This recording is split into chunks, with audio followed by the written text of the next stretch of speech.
नमस्कार साथियों, स्वागत है आप सभी का आपके अपने ही चैनल फर्स्ट चॉइस अड्डा पर। दोस्तों, आज से हमारी यूपीटीजीटी पीजीटी क्लासेस चैनल पर रिज्यूम हो जाएंगी। 10 से 15 प्रैक्टिस सेट रोजाना के डाले जाएंगे। आप लोगों से बस इतना विनम्र निवेदन है कि आप सारे के सारे प्रैक्टिस सेट देखिए। एग्जाम्स नजदीक आने वाले हैं और ऐसे में आप लोगों की तैयारी पहले से होनी चाहिए। सबसे पहला क्वेश्चन है आपके सामने कि आउटस्टैंडिंग खर्चे क्या है और कहाँ दिखाए जाते हैं। देखिए, आउटस्टैंडिंग खर्चे एक ऐसे खर्चे होते हैं जैसे कि आउटस्टैंडिंग रेंट है, आउटस्टैंडिंग सैलरी है। कैसे खर्चे हैं जो कि आपको देने थे पर आपने नहीं दिए, उसको रोक कर रखा है और वो आपका एक उत्तरदायित्व बन जाता है, यानी लाइबिलिटी आपकी कही जाती है। दूसरा प्रश्न है आपके सामने कि उधार माल आप बेचते हैं और रिकॉर्ड करना चाहते हैं तो किस किताब के अंदर उसको रिकॉर्ड किया जाएगा। तो दोस्तों, सही उत्तर है उसको रिकॉर्ड किया जाएगा सेल्स बुक में।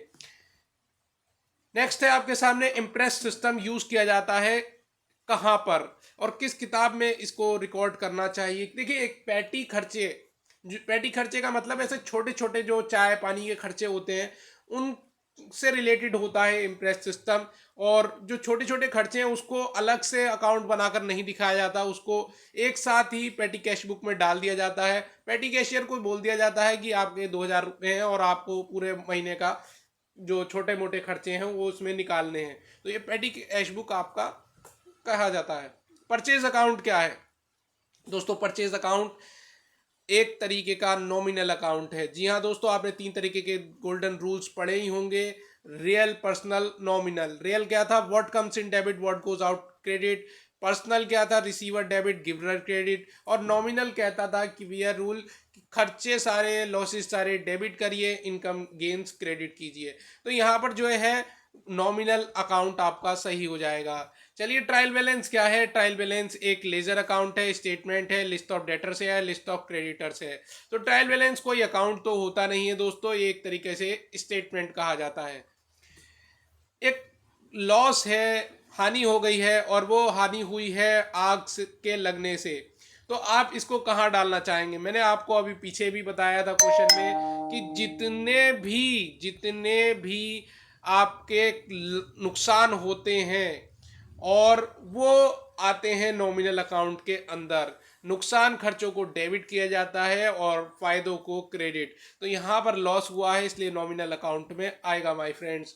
अकाउंटिंग स्टैंडर्ड से क्वेश्चन रिलेटेड भी आते हैं। मान लीजिए आपसे पूछा जा रहा है यहाँ पर कि अकाउंटिंग स्टैंडर्ड 26 है, एएस जिसको अकाउंटिंग स्टैंडर्ड बोला जाता है, या कोई भी प्रश्न आ सकता है कि अकाउंटिंग स्टैंडर्ड 10 किससे रिलेटेड है, 5 किससे रिलेटेड है। तो आप लोगों को इसका जवाब पता होना चाहिए। फिलहाल यहाँ पर अकाउंटिंग स्टैंडर्ड 26 बोला जा रहा है और ये रिलेटेड होता है इंटेंजिबल एसेट से। नेक्स्ट क्वेश्चन है आपके सामने, which of the following accounting standards is related to fixed assets. दोस्तों, अभी मैंने बताया था आपको कि फिक्स्ड एसेट्स से रिलेटेड अकाउंटिंग स्टैंडर्ड है, पीछे बता रहा था। अकाउंटिंग स्टैंडर्ड 10 जो है वो अकाउंट फिक्स्ड एसेट्स से रिलेटेड होता है। First of all double entry system was introduced in, यानी कि सबसे पहली बार जो डबल एंट्री सिस्टम शुरुआत किया गया था वो कहाँ शुरू हुआ था दोस्तों? तो दोस्तों, डबल एंट्री सिस्टम इटली में वेनिस शहर में इसकी स्थापना की गई थी। तो इसलिए इसका सही उत्तर ये हो जाता है। How many accounting standards issue किए गए हैं आईसीएआई के द्वारा? तो आपको सही उत्तर बताना है, इसका आंसर है 32। एक ऐसी अजम्पशन है कि बिजनेस जो है वो आने वाले नियर फ्यूचर में ना तो बिकेगा ना तो बंद होगा। वो कौन सी कंसेप्ट या कन्वेंशन आपसे कहती है? तो दोस्तों, इसका सही जवाब है गोइंग कंसर्न। गोइंग कंसर्न कहती है कि ना तो बिजनेस आने वाले फ्यूचर में बिकेगा ना ही बंद किया जाएगा। जब भी कोई बिजनेसमैन अपना बिजनेस शुरू करता है तो इसी कंसेप्ट को ध्यान में रखकर करता है। आगे बोला जा रहा है कि ऐसी कौन सी कन्वेंशन है जो कहती है कि अकाउंटिंग प्रैक्टिसेस जो भी आप रोजमर्रा की अकाउंटिंग प्रैक्टिस फॉलो कर रहे हैं वो सेम होनी चाहिए साल दर साल। और ऐसा नहीं है कि कभी आप मान लीजिए डेप्रिसिएशन ही लगा रहे हैं तो डेप्रिसिएशन लगाते वक्त आप कभी रिटन डाउन वैल्यू मेथड का यूज कर रहे हैं और कभी आप एसएलएम यानी स्ट्रेट लाइन मेथड का यूज कर रहे हैं। यानी आप कभी तो डेप्रिसिएशन को 10% हमेशा फिक्स रखकर चल रहे हैं या 5% फिक्स रखकर चल रहे हैं, और कभी 10% लगा रहे हैं डेप्रिसिएशन किसी फिक्स्ड एसेट्स पर, या मशीनरी मान लीजिए मशीनरी पर आप कभी 5% लगा रहे हैं कभी 10% लगा रहे हैं। तो ऐसे में आपका रिजल्ट जो होता है वो सही सही दिखाया नहीं जाता है। बुक्स के द्वारा, तो आपको हमेशा सेम अकाउंटिंग प्रैक्टिसेस को फॉलो करना पड़ता है। और वो कन्वेंशन जो आपसे ये कहने का काम करती है वो कहती है कंसिस्टेंसी। नेक्स्ट है आपके सामने कि रोहन ने माल वापस कर दिया है जो कि 10,000 रुपये का था सोहन को। उसने पाया कि वो जो डिफेक्टिव माल था। तो आप इस केस में डॉक्यूमेंट जो बनाएंगे सोहन की तरफ से, वो कौन सा डॉक्यूमेंट आपके द्वारा बनाया जाएगा। देखिए सोहन क्या कर रहा है, रोहन ने माल वापस करा है, रिटर्न किया है गुड्स 10,000 रुपये का। और किसको किया है, सोहन को किया है। तो सोहन को रिटर्न किया है, ऐसे में आप क्या बनाएंगे, क्रेडिट नोट बनाएंगे सोहन की तरफ से, यानी सोहन को वो रिसीव हो रहा है एक तरीके से, ऐसे देख सकते हैं आप। ठीक है, तो गुड्स रिटर्न किए जा रहे हैं और सोहन उसे रिसीव कर रहा है। तो सोहन उसे रिसीव कर रहा है, तो इस वजह से आप ऐसे मानकर चलिए कि उसको क्रेडिट नोट बनाया जाएगा। थोड़ा आसान भाषा में समझते हैं। और मैं आने वाले नियर फ्यूचर में जितनी भी वीडियोस डालूंगा सब प्रैक्टिस सेट्स भी डालूंगा, कंसेप्चुअल वीडियोस भी डालूंगा, ताकि आपका कंसेप्ट्स भी क्लियर हो। साथ साथ स्प्लिट डी कॉर्प्स का मतलब क्या होता है, देखिए 14 प्रिंसिपल्स थे हेनरी फायल के, तो आपको पता होना चाहिए कि स्प्लिट डी कॉर्प्स का मतलब क्या है, यहाँ पे पूछा जा रहा है। तो यूनियन इज स्ट्रेंथ, यानी एकता में शक्ति होती है। जाहिर सी बात है भाई, एकता में शक्ति होती है। Right job for the right man, ये प्रिंसिपल दिया गया था किसके द्वारा, तो दोस्तों अभी मैंने पीछे बताया कि 14 प्रिंसिपल दिए गए थे, उसमें से एक प्रिंसिपल ये भी था कि सही आदमी को सही जॉब पर रखा जाना बहुत जरूरी हो जाता है। तो हेनरी फायल है ये। नेक्स्ट क्या है, discount allowed to a customer by 2 different managers has violate which management principle. देखिए डिस्काउंट दिया जा रहा है, अलाउड किया जा रहा है कस्टमर को 2 डिफरेंट मैनेजर्स के द्वारा। एक मैनेजर बोल रहा है मैं 5% दूंगा डिस्काउंट तुम्हें, और उसी कंपनी का दूसरा मैनेजर बोल रहा है नहीं मैं 10% डिस्काउंट दूंगा। तो यहाँ पर तो वायलेट हो रहा है मैनेजमेंट का प्रिंसिपल, और ये है कमांड, यानी कमांड सही से उसमें यूनिफॉर्मिटी नहीं है कमांड में। ठीक है, तो कमांड में यूनिफॉर्मिटी होना बहुत जरूरी है, वरना बिजनेस नहीं चल पाएगा। मोहन एक मैनेजर है जो एक्सपेक्ट करता है अपने कलीग से कि वो उसके जो सबऑर्डिनेट्स हैं वो वर्क करें without giving them any power. उनको कोई पावर देना नहीं चाह रहा मैनेजर, है ना, और चाह रहा है कि उसका सारा काम पूरा हो जाए। तो ऐसा तो संभव नहीं है, जब तक आप पावर नहीं देंगे जब तक काम कैसे दूसरा बंदा कर देगा। तो देखिए जहां रिस्पॉन्सिबिलिटी जिम्मेदारी दी जाती है, साथ साथ पावर भी दी जाती है। तो ऑथोरिटी एंड रिस्पॉन्सिबिलिटी याद रखिए, रिस्पॉन्सिबिलिटी के साथ ऑथोरिटी भी आती है और ऑथोरिटी के साथ रिस्पॉन्सिबिलिटी भी आती है, और दोनों एक दूसरे के ही पहलू हैं। तो ऑथोरिटी एंड रिस्पॉन्सिबिलिटी इसका सही उत्तर हो जाएगा माय फ्रेंड्स। नेक्स्ट क्वेश्चन है हाउ मेनी प्रिंसिपल्स, ऐसे कितने प्रिंसिपल्स हैं मैनेजमेंट के जो फायल ने दिए थे, हेनरी फायल ने दिए थे। तो हेनरी फायल के द्वारा दिए गए प्रिंसिपल थे 14, मैंने अभी आपको पीछे बताया 14 प्रिंसिपल्स थे। नेक्स्ट क्या है, when the tools and raw materials are not found at the right place in the company, management principles violate होते हैं। तो देखिए जब सही टूल्स और सही काम करने वाले औजार एक जगह पर सही जगह पर ना रखे जाए और हर दिन उसको वर्कर को ढूंढना पड़े उसको, तो ऐसे में टाइम भी वेस्ट होता है, उसमें टाइम भी वेस्ट होता है, और टाइम वेस्ट होगा तो कंपनी का नुकसान होगा। तो ऐसे में प्रिंसिपल ऑफ ऑर्डर ये कहता है कि सारे के सारे टूल्स और रॉ मटेरियल एक ही जगह पर रखे जाने चाहिए। नेक्स्ट क्या है, principle of management which imply that there should be one head and one plan for a group of activities is defined as, यानी मैनेजमेंट का प्रिंसिपल ये कह रहा है कि एक हेड हो तो एक ही प्लान होना चाहिए। ऐसा नहीं कि एक हेड 10 प्लान या एक प्लान 10 हेड, ऐसे में क्या होता है मामला गड़बड़ हो जाता है। तो ये बताता है आपका यूनिटी ऑफ डायरेक्शन, यानी डायरेक्शन ये कहता है, डायरेक्टर होता ना पिक्चर का, वो कहता है कि भैया मेरे हिसाब से चलेगी कहानी सारी, है ना, अगर मुझसे पिक्चर डायरेक्ट करवानी तो मैं चलाऊंगा अपने हिसाब से। तो डायरेक्टर जैसा जैसा बोलेगा हीरो वैसा वैसा करेगा, है ना। तो यहाँ पर भी वही चीज़ है कि हेड जैसा जैसा बोलेगा वैसा वैसा करना होगा, और उसके अकॉर्डिंग उसके एक प्लान के अकॉर्डिंग ही चलना पड़ेगा। नेक्स्ट क्या है, प्रिंसिपल ऑफ मैनेजमेंट के फादर कौन है। दोस्तों प्रिंसिपल ऑफ मैनेजमेंट के फादर है हेनरी फायल। जी हाँ दोस्तों, Henry file principal of management के फादर कहे जाते हैं। और अगर याद रखिए, अगर यहाँ पे साइंटिफिक वर्ड यूज किया जाए, अगर यहाँ पर साइंटिफिक वर्ड यूज किया जाए तो आप क्या नाम लेना चाहेंगे? तो दोस्तों यहाँ पर 4 ऑप्शन है आपके सामने, हेनरी फायर, फ्लेमिंग, बेनार्ड और फ्रेडरिक विंसलो टेलर। दोस्तों FW टेलर भी कहा जाता है इनको, और इनका सही उत्तर हो जाएगा फ्रेडरिक विंसलो टेलर। पूरा नाम भी आपको दे दिया है मैंने लिखकर, ज़्यादातर FW टेलर लिखा होता है पर याद रख लीजिए फ्रेडरिक विंसलो टेलर इनका पूरा नाम है। यूनिटी ऑफ ऑब्जेक्टिव एक प्रिंसिपल है जो स्टेट करता है देयर शुड बी, यहाँ पर क्या होना चाहिए, एक ही उद्देश्य होना चाहिए। 10 तरह के उद्देश्य एक साथ लेके चलेंगे तो वो कभी भी सफल नहीं हो सकते 10 के 10। इसलिए हमेशा क्या याद कीजिए, यूनिटी ऑफ ऑब्जेक्टिव क्या कहता है प्रिंसिपल, कि एक बार में एक उद्देश्य, ओनली वन ऑब्जेक्टिव, और उस पर काम कीजिए जब तक वो पूरा ना हो जाए। तो unity of objective state that there should be only one objective. Which of the following is the limitation of a scalar chain? Scalar chain की स्केलर चेन की क्या लिमिटेशन है? तो स्केलर चेन की लिमिटेशन की बात करनी है आपको। आप बताइए मुझे, ऑथोरिटी एंड डायरेक्शन होता नहीं होता स्केलर चेन में? होता है साहब, है ना, एक के बाद एक ऊपर चलती रहती है पावर, है ना। कोई मान लीजिए कोई टॉप ऑर्डर का बंदा है, वो नीचे वाले बंदे को बोलेगा, है ना, उससे नीचे वाले बंदे को इन्फॉर्मेशन पहुंचाएगा। इस तरीके से काम करती है ये। और ऑर्डरिंग एंड कमांड, कमांड में ऑर्डरिंग भी रहती है, सिस्टमेटिक वे में चलती है। पर दोस्तों कोई टॉप लेवल का बंदा है और वो लोअर लेवल तक पहुंचाना चाह रहा है इंफॉर्मेशन, तो उसमें डिले हो जाता है, और ऐसे में डिले होने की वजह से डिसीजन यानी निर्णय लेने में भी मुश्किल आती है। तो यहाँ पर डिले इन डिसीजन इसकी एक डिसएडवांटेज थी। नेक्स्ट क्या है, which of the following is associated with Fayol's principle of management?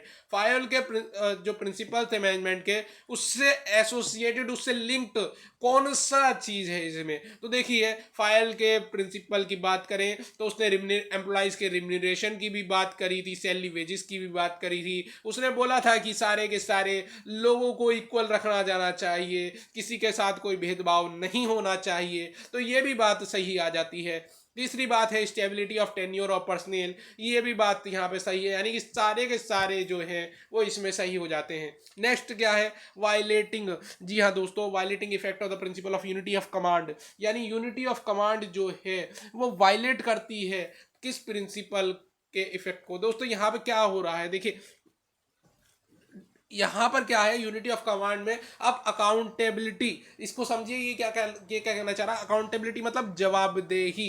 जवाबदेही फिक्स करना बड़ा मुश्किल काम होता है इसमें, जबकि रिस्पॉन्सिबिलिटी तय कर दी जाती है, प्रिवेल्स एटमॉस्फेयर अच्छा रखा जाए, पावर रिस्पॉन्सिबिलिटी के साथ पावर भी दी जाए, यानी पावर मतलब ऑथोरिटी भी दी जाए। पर अकाउंटेबिलिटी की जब मतलब जवाबदेही की जब बात आती है तो ये बहुत डिफिकल्ट वर्क होता है इसमें यूनिटी ऑफ कमांड में, कि भाई जवाबदेही किसकी बनेगी। नेक्स्ट क्या है, smooth working in the company will be assured with which of the following? तो इन प्रिंसिपल्स की हेल्प से आप कंपनी के स्मूथ वर्क को कैसे चलाएंगे, ये देखने वाली बात है। तो दोस्तों यहाँ पर बात आती है रिम्यूनरेशन ऑफ एम्प्लॉइज की। अगर एम्प्लॉइज को रिम्यूनरेशन अच्छा दिया जा रहा है तो स्मूथ वर्क होता रहेगा। वहीं अगर आपने जरा सी भी एम्प्लॉइज को देने में, रिम्यूनरेशन देने में ढिलाई की, तो ऐसे में क्या हो जाता है, ऐसे में झगड़े फसाद शुरू हो जाते हैं और एम्प्लॉय काम करने का मन नहीं करता उसका, और ना वो करता है। नेक्स्ट क्या है, according to Fayol all activities of industrial undertaking are divided as. तो देखिए जितने फाइल ने क्या करता, जितनी भी एक्टिविटीज थी इंडस्ट्रियल अंडरटेकिंग को, उसको डिवाइड किया था टेक्निकल, कॉमर्शियल और फाइनेंशियल एक्टिविटीज में। जी हाँ दोस्तों, टेक्निकल, कॉमर्शियल और फाइनेंशियल एक्टिविटीज में इसको डिवाइड किया जाता है, इसलिए इसका सही उत्तर ये हो जाता है। नेक्स्ट क्या है, प्रिंसिपल ऑफ मैनेजमेंट एक फंडामेंटल ट्रुथ है जो प्रपाउंड किया था। दोस्तों एक principal of management is a fundamental truth. बोला गया था कि मैनेजमेंट के जो प्रिंसिपल है वो सार्वभौमिक यानी फंडामेंटल, वो जो बेसिक आधारभूत सत्य हैं, ये बोला था ईबी फ्लिप्पो ने। तो इसका सही उत्तर होता है ईबी फ्लिप्पो। नेक्स्ट क्या है, which of the following is not a type of study in management. बोला जा रहा है नहीं है, नहीं है, नहीं है, मैनेजमेंट की स्टडी नहीं है। तो दोस्तों मैनेजमेंट की जो स्टडी नहीं है वो आपको पता होनी चाहिए। आपको सबसे पहले पता होना चाहिए कि मैनेजमेंट की स्टडी कौन कौन सी थी, और उनमें से अगर आपको पता है तो आप तुरंत इसका सही उत्तर बता देंगे कि उसका इसका सही उत्तर क्या होगा। मोशन स्टडी क्या स्टडी है? जी हाँ दोस्तों, मोशन स्टडी एक स्टडी होती है, मेथड भी होती है और टाइम भी होती है, पर रिसर्च ऐसी कोई मैनेजमेंट में स्टडी नहीं है माय फ्रेंड्स। इसलिए सही उत्तर इसका रिसर्च स्टडी हो जाता है। चलिए नेक्स्ट क्वेश्चन की ओर बढ़ते हैं। हमारा नेक्स्ट क्वेश्चन है, एक कंपनी है जिसमें कोई man has expertise in economics and sociology. उसका एक्सपर्टीज है, उसका मतलब एक तरीके से उसमें काबिलियत है इकोनॉमिक्स और सोशोलॉजी के लिए, but he has been assign to work related to physical education. पर उसको काम दे दिया जा रहा है फिजिकल एजुकेशन का, जिसमें उसको कुछ अता पता नहीं है ना। उसको आर्थिक जितने मुद्दे हैं उसके बारे में उसको सब कुछ पता होगा, सोशलॉजिक सामाजिक रूप से उसको हर चीज़ का ज्ञान है, पर उसको फिजिकल एजुकेशन का कोई भी ज्ञान नहीं है। ऐसे में क्या वो सही से काम कर पाएगा? और यहाँ पर जाहिर सी बात है पता चलेगा कि काम नहीं कर पाएगा जब उसको इस चीज़ का कोई ज्ञान ही नहीं है। ऐसे में मैनेजमेंट प्रिंसिपल यहाँ पे फॉलो नहीं किया गया है, वो आपको बताना होगा माय फ्रेंड्स। तो यहाँ पर इक्विटी की बात आ रही है, यहाँ पर इक्विटी की बात आ रही है माय फ्रेंड्स, तो इसमें सही उत्तर ये हो जाएगा। चलिए अब देखते हैं मोशन स्टडी। देखिए मोशन स्टडी मैंने सोचा है कि बता दूं, अभी पीछे जो मैंने क्वेश्चन लिया था उसमें स्टडीज की बात की थी, और मैंने आपको बताने के लिए ही इसी क्वेश्चन को डाला है ताकि आपको पता चले मोशन टाइम और मेथड स्टडी होती क्या है। मोशन स्टडी रिलेटेड होती है नेसेसरी अननेसेसरी, जितने भी अननेसेसरी मूवमेंट्स होते हैं उनको खत्म करने के लिए, यानी जो अनावश्यक मूवमेंट्स हो रहे हैं उसको खत्म कर दिया जाए। मान लीजिए कोई एम्प्लॉय है जो बार बार वॉशरूम जाना चाह रहा है और पानी पीने जाता है और 5-5 मिनट 10-10 मिनट लगा कर आ रहा है काम पर लौट कर। तो ऐसे में क्या कर रहा है, वो अननेसेसरी मूवमेंट्स कर रहा है, घूम फिर रहा है, इधर उधर टहल रहा है ना, और काम पर कम बैठ रहा है। ऐसे में काम पर उसका असर पड़ेगा और कंपनी का लॉस होगा। तो ऐसे में कंपनी को चाहिए कि उसके अननेसेसरी मूवमेंट्स को ख़त्म किया जाए। ऐसे एम्प्लॉयज होते हैं, ऐसे वर्कर्स होते हैं जो टाइम पास करके अपना काम निकालना चाहते हैं।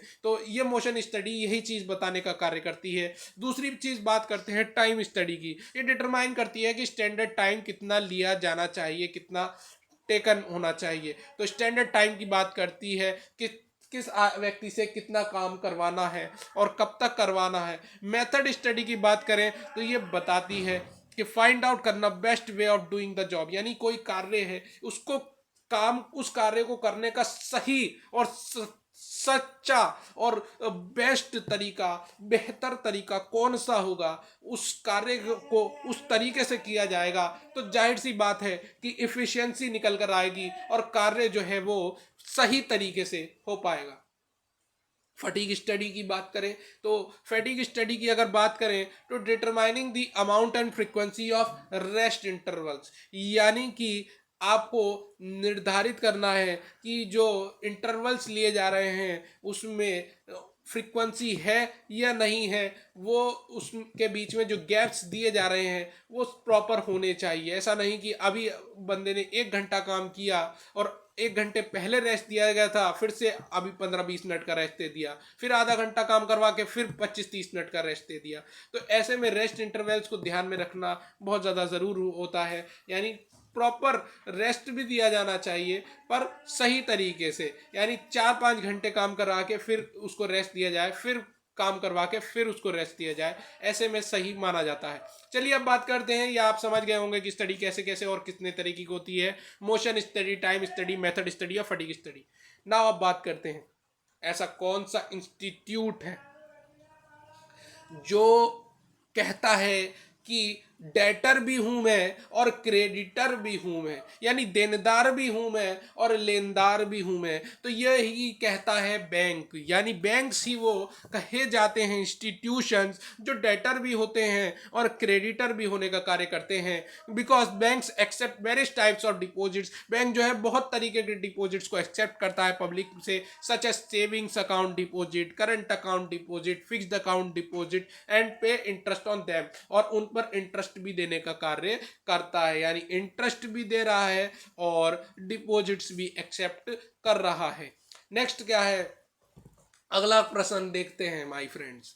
It is an unsecured promissory note issued by a firm to raise funds for a short period varying from 90 days to 364 days, यानी इसका जो टाइम पीरियड है, इसका जो आप इंटरवल है वो 90 डेज से 364 डेज के लिए है। शॉर्ट पीरियड क्यों कहा गया, क्योंकि एक साल से कम के पीरियड को शॉर्ट पीरियड माना जाता है माय फ्रेंड्स। और ये एक अनसिक्योर्ड है, सिक्योर्ड नहीं है, अनसिक्योर्ड प्रॉमिसरी नोट्स है जो कि एक फर्म इशू करती है ताकि फंड्स को रेज किया जा सके। उस कंपनी को, उस फर्म को पैसे की जरूरत है तो वो रेज करेगी प्रॉमिसरी नोट्स। तो ऐसा जो प्रॉमिसरी नोट कहा जाता है, अनसिक्योर्ड प्रॉमिसरी नोट, इसको कहते हैं कॉमर्शियल पेपर। जी हाँ दोस्तों, माय फ्रेंड्स, इसको कॉमर्शियल पेपर कहा जाता है। ये इमर्ज ऐसे शॉर्ट टर्म फाइनेंस माने जाते हैं हमारे देश में इन द अर्ली 19s। और कॉमर्शियल पेपर एक अनसिक्योर्ड प्रॉमिसरी नोट कहे गए हैं जो कि फर्म इशू करती है ताकि वो कम से कम समय में 90 से 364 दिन में उसको पैसा जुटाने का कार्य कर सके उसके माध्यम से। तो कॉमर्शियल पेपर याद रखिएगा 90 दिन से 364 दिन का इसका पीरियड होता है माय फ्रेंड्स। चलिए नेक्स्ट क्वेश्चन देखते हैं। Identify the activity which is not an auxiliary to trade. बताइए ऐसी कौन सी एक्टिविटी है जो कि ऑक्सिलरी टू ट्रेड, ऑक्सिलरी का मतलब मैं आपको बता देता हूं, यानी ट्रेड में मदद नहीं करती है माय फ्रेंड्स। तो आपको बताना है, इसका सही जवाब आपको बताना है, क्या वो बैंकिंग है, माइनिंग है, इंश्योरेंस है या वेयर हाउसिंग है। तो माय फ्रेंड्स, जब व्यापारी पैसा जमा करना जाएगा तो कहाँ जाएगा, बैंक में जाएगा, यानी बैंक तो भैया हेल्प कर रही है। माल चल गया तो उसके लिए इंश्योरेंस करवाना भी जरूरी है, यानी ट्रेड में, व्यापार में ये भी चीज मदद करती है। माल बनकर तैयार हो गया, उसको कहाँ रखना है, ये वेयर हाउसेस में रखा जाता है, ये भी चीज मदद करती है। पर क्या माइनिंग इसमें मदद करती है माय दोस्तों? तो नहीं, माइनिंग इसमें मदद नहीं करती है। इसके लिए सही जवाब है माइनिंग। जी हाँ दोस्तों, माइनिंग कोई ट्रेड को हेल्प करने की चीज नहीं है। चलिए देखते हैं आगे। इक्विटी शेयर होल्डर्स को कहा जाता है, इक्विटी शेयर होल्डर्स को क्या कहा जाता है? ओनर्स कहा जाता है, पार्टनर्स कहा जाता है, एग्जीक्यूटिव्स कहा जाता है या कंपनी का गार्जियन कहा जाता है। तो दोस्तों equity share holders, equity share holders owner है, मालिक है। जी हाँ दोस्तों, इक्विटी शेयर होल्डर्स मालिक ही होते हैं। आप किसी कंपनी के शेयर खरीद लीजिए और जितने ज़्यादा शेयर आपके पास होंगे आप कंपनी के उतने प्रतिशत मालिक कहे जाते हैं। चलिए नेक्स्ट क्वेश्चन देखते हैं। सीमा, जी हाँ दोस्तों, सीमा को कैंसर हो गया है और ऐसे में वो डिसाइड करती है कि उसको एक इंश्योरेंस पॉलिसी ले लेनी चाहिए ताकि जिंदगी को संभाल कर रखा जा सके, प्रोटेक्ट किया जा सके। ऐसे में कौन सा इंश्योरेंस उसकी मदद करेगा, ये आपको बताना होगा। तो दोस्तों कैंसर एक ऐसी बीमारी है जो कि लाइफ को हार्म करती है और खतरे में डालती है। ऐसे में लाइफ इंश्योरेंस ही इसमें मदद करेगा। तो सही जवाब है लाइफ इंश्योरेंस। चलिए नेक्स्ट क्वेश्चन की ओर बढ़ते हैं। Minimum number of members to form a private company, यानी एक प्राइवेट कंपनी में कम से कम कितने मेंबर होने जरूरी हैं माय फ्रेंड्स? तो दोस्तों मिनिमम नंबर ऑफ मेंबर्स एक प्राइवेट कंपनी में 2 होने चाहिए, यानी सत्य जो जवाब है, सच जो है वो 2 है। नेक्स्ट क्वेश्चन देखते हैं। एक गवर्नमेंट है, government is any company in which the paid up capital held by the government is not less than, यानी कि एक सरकारी कंपनी है वो अपने पास कम से कम कितना प्रतिशत रखेगी ताकि वो ओनर बनी रहे कंपनी की, है ना। Paid up in which the paid up capital held by the company, यानी पेड अप कैपिटल उसकी कम नहीं होनी चाहिए। तो 51% इसमें बोला जाता है माय फ्रेंड्स, 51% इसमें सही जवाब है। BPO, BPO, BPO, BPO stands for, B मतलब बिजनेस, पी मतलब प्रोसेस और ओ मतलब आउटसोर्सिंग। अब आप इसमें से खुद ढूंढ लीजिए कि बिजनेस प्रोसेस आउटसोर्सिंग जवाब क्या है। देखिए यहाँ पे कभी कभी आपको प्रोसेसिंग दे देगा, कभी आपको पीपल दे देगा। ध्यान रखना, पी स्टैंड्स फॉर प्रोसेस, यानी बिजनेस प्रोसेस आउटसोर्सिंग सही उत्तर हो जाएगा माय फ्रेंड्स। नेक्स्ट क्वेश्चन देखते हैं। एक ऐसी कंपनी है जो रजिस्टर की जाती है एक पार्टिकुलर किसी भी देश में, but whose products are produce and sold in various other countries, पर उस कंट्री के प्रोडक्ट जहां पर वो बन रहे हैं वहां पर कंज्यूम ना होकर उसको बेचे जाते हैं दूसरी कंट्रीज में। जी हाँ दोस्तों, अदर कंट्रीज में बेचा जाने का कार्य करा जा रहा है। तो ऐसे में सही उत्तर क्या हो जाता है? सही उत्तर है मल्टीनेशनल कंपनीज। जी हाँ दोस्तों, एमएनसीज जिसको कहा जाता है। ऐसी ही कंपनियां होती हैं, जैसे कोको कोला है, तो कोको कोला एक ही देश में नहीं कंज्यूम की जाती है, वो उसको बेचा जाता है तरह तरह की अलग अलग कंट्रीज में, देशों में। तो मल्टीनेशनल कंपनी है, तो उसको एमएनसी भी कहा जाता है माय फ्रेंड्स। चलिए नेक्स्ट देखते हैं। रिकंस्ट्रक्शन। जी हाँ दोस्तों, reconstruction of A sick public units is taken up by, यानी जो सिक पब्लिक सेक्टर यूनिट्स होती हैं उनको रिकंस्ट्रक्ट करवाने का काम कौन करता है? तो इसको रिकंस्ट्रक्ट कराने का काम BIFR करती है। इसको बोला जाता है of the board for industrial and financial reconstruction, या इसकी फुल फॉर्म भी याद कर लीजिए, कभी कभी फुल फॉर्म भी पूछ लिया जाती है। तो the board for industrial and financial reconstruction.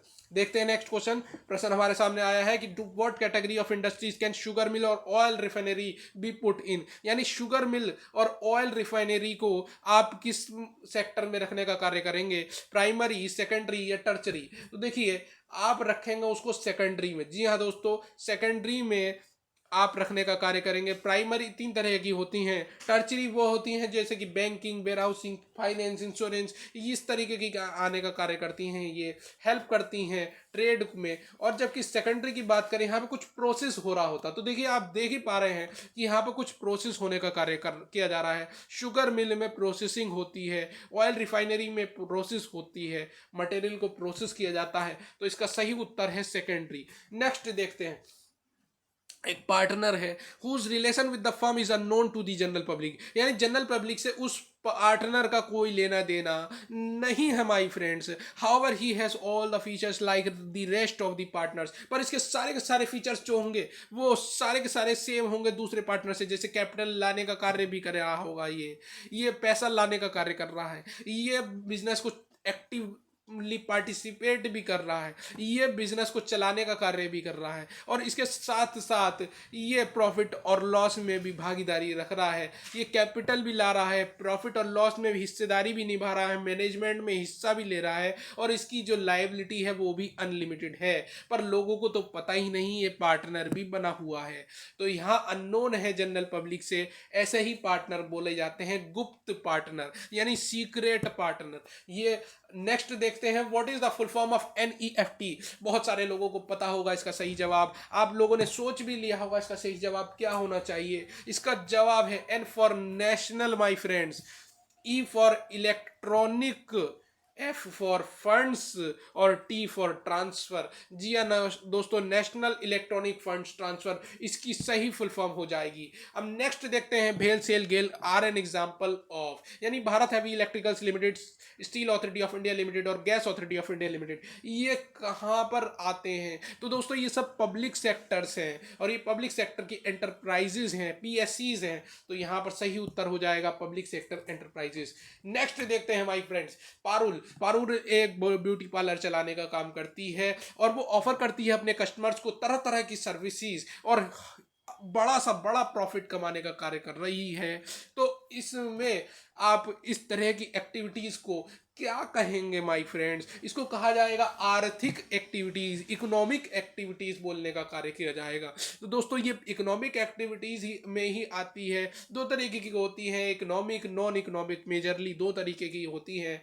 ऐसा कार्य कर रहे हैं जिसमें कोई आपको इनकम ना हो तो वो नॉन इकोनॉमिक है। जैसे आपने किसी की मदद कर दी, आपने किसी को रास्ता पार करवा दिया, किसी खाना बनाने में आपकी मम्मी ने मदद कर दी या आपने मदद कर दी, तो आप जो है वो नॉन इकोनॉमिक एक्टिविटी में आते हैं, वरना इकोनॉमिक एक्टिविटी यानी आप उससे कुछ ना कुछ अर्न करते होंगे, तो वो इकोनॉमिक आती है। तो activities which human beings undertake known as human activities कही जाती हैं, और working in a office, running a shop और कुकिंग, प्लेइंग, ये सब ह्यूमन एक्टिविटीज के उदाहरण हैं। और इकोनॉमिक नॉन इकोनॉमिक की बात करें तो इकोनॉमिक में वो एक्टिविटीज जो कि आपको बताएं, जो आपको पैसा कमाने में मदद करें, जैसे कि होलसेलर, डॉक्टर, लायर, या फिर working a teacher in a school, ये सब आपकी इकोनॉमिक एक्टिविटी का ही पार्ट होती हैं। और इकोनॉमिक एक्टिविटीज़ को भी फर्दर डिवाइड किया गया है, क्लासिफाइड किया गया है तीन तरह की एक्टिविटीज़ में। बिजनेस, प्रोफेशन और एम्प्लॉयमेंट, यानी व्यापार आ जाता है, प्रोफेशन आ जाता है और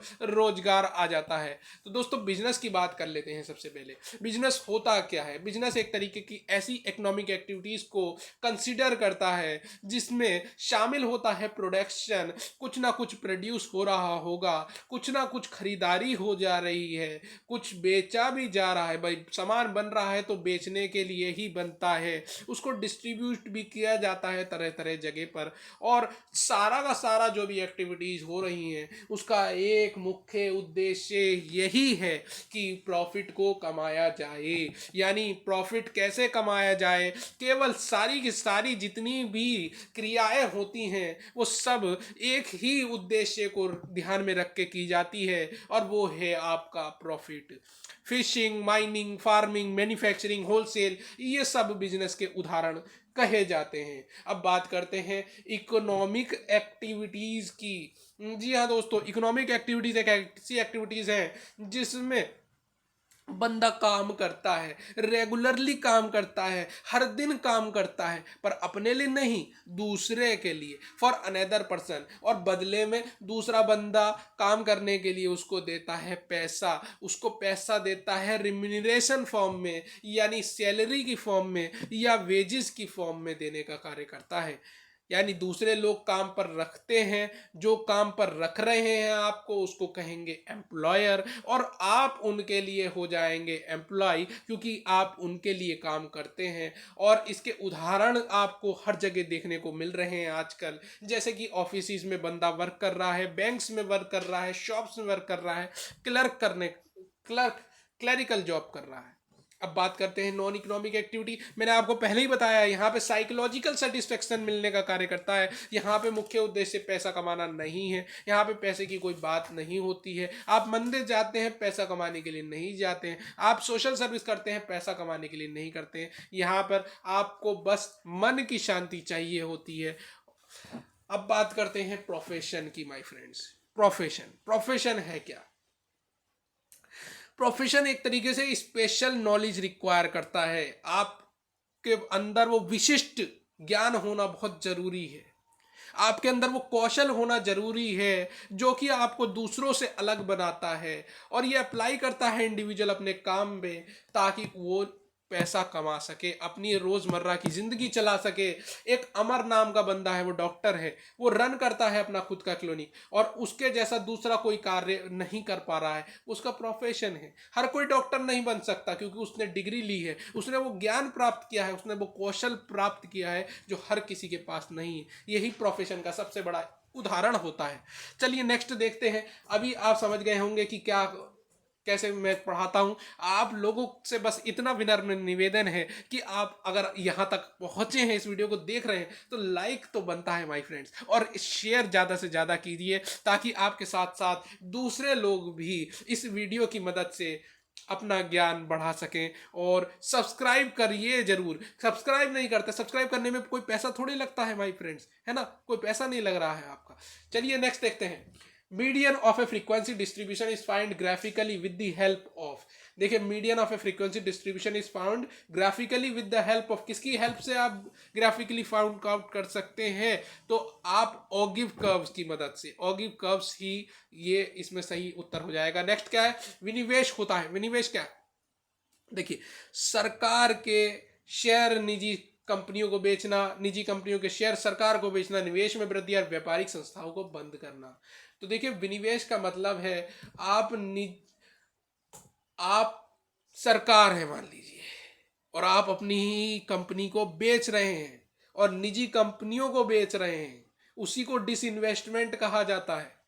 जी हाँ दोस्तों, इसको और अच्छे से समझते हैं। सार्वजनिक उपक्रम यानी पब्लिक सेक्टर अंडरटेकिंग्स में सरकार की हिस्सेदारी बेची जाती है, प्रक्रिया विनिवेश कहलाती है, डिसइन्वेस्टमेंट कहलाती है। विनिवेश की इस प्रक्रिया के जरिए सरकार अपने शेयर बेचकर संबंधित पीएसयूज में अपना मालिकाना हक घटा देती है, और विनिवेश की इस प्रक्रिया से सरकार को दूसरी योजनाओं पर खर्च करने के लिए धन मिलता है।